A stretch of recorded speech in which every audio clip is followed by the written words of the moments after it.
ਨੂੰ ਰੱਦ ਕਰਾ ਕੇ ਹਟਾਂਗੇ ਕਿਸਾਨ ਮਜ਼ਦੂਰ ਏਕਤਾ ਜਿੰਦਾਬਾਦ ਕੇਂਦਰ ਦਾ ਅੜੀਆ ਰੁਪਈਆ ਭੰਨ ਕੇ ਹਟਾਂਗੇ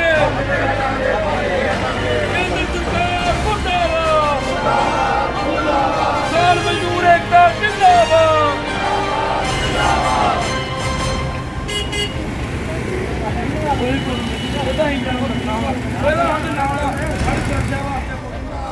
ਕੇਂਦਰ ਸਰਕਾਰ ਮੁਰਦਾਬਾਦ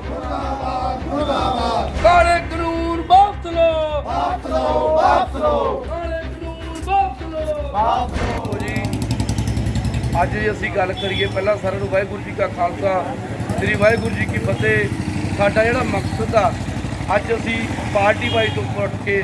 ਚਾਹੇ ਅਸੀਂ ਸ਼੍ਰੋਮਣੀ ਅਕਾਲੀ ਦਲ ਪਾਰਟੀ ਨਾਲ ਸੰਬੰਧ ਰੱਖਦਾ ਪਰ ਅੱਜ ਅਸੀਂ ਪਾਰਟੀ ਵਾਈਜ਼ ਤੋਂ ਉੱਪਰ ਉੱਠ ਕੇ ਮੈਂ ਸਾਡੇ ਹਲਕੇ ਦੇ ਨੌਜਵਾਨਾਂ ਨੂੰ ਕਿਹਾ ਕਿ ਆਪਾਂ ਕੇਂਦਰ ਸਰਕਾਰ ਦੇ ਖਿਲਾਫ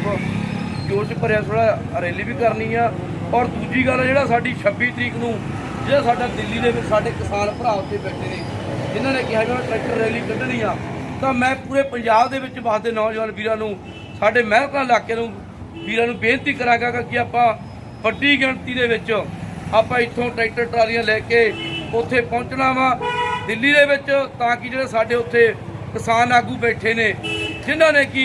ਉੱਥੇ ਇੱਕ ਮੋਦੀ ਨੂੰ ਲਲਕਾਰਿਆ ਵੀ ਅਸੀਂ ਤੁਹਾਨੂੰ ਸਾਬਤ ਕਰਕੇ ਦੇਵਾਂਗੇ ਸਾਡੇ ਪੰਜਾਬੀਆਂ 'ਚ ਕਿੰਨਾ ਕੁ ਦਮ ਆ ਕਿਉਂਕਿ ਅੱਜ ਪੂਰੇ ਹਿੰਦੁਸਤਾਨ ਦੇ ਵਿੱਚ ਜੇ ਕੋਈ ਅਗਵਾਈ ਕਰ ਰਿਹਾ ਤਾਂ ਸਾਡਾ ਪੰਜਾਬ ਬੈਠਾ ਵਾ ਜਿਹੜਾ ਦਿੱਲੀ ਦੇ ਵਿੱਚ ਪੂਰੇ ਹਿੰਦੁਸਤਾਨ ਦੀ ਕਿਸਾਨ ਜੱਥੇ ਜਿਹੜੇ ਕਾਲੇ ਕਾਨੂੰਨ ਨੇ ਮੋਦੀ ਨੇ ਪਾਸ ਕੀਤੇ ਨੇ ਉਹਦੀ ਜਿਹੜੀ ਅਗਵਾਈ ਸਾਡਾ ਪੰਜਾਬ ਕਰ ਰਿਹਾ। ਮੈਂ ਸਲਾਮ ਕਰਦਾ ਉੱਥੇ ਦੇ ਸਾਡੇ ਕਿਸਾਨ ਭਰਾਵਾਂ ਨੂੰ ਜਿੰਨੇ ਵੀ 31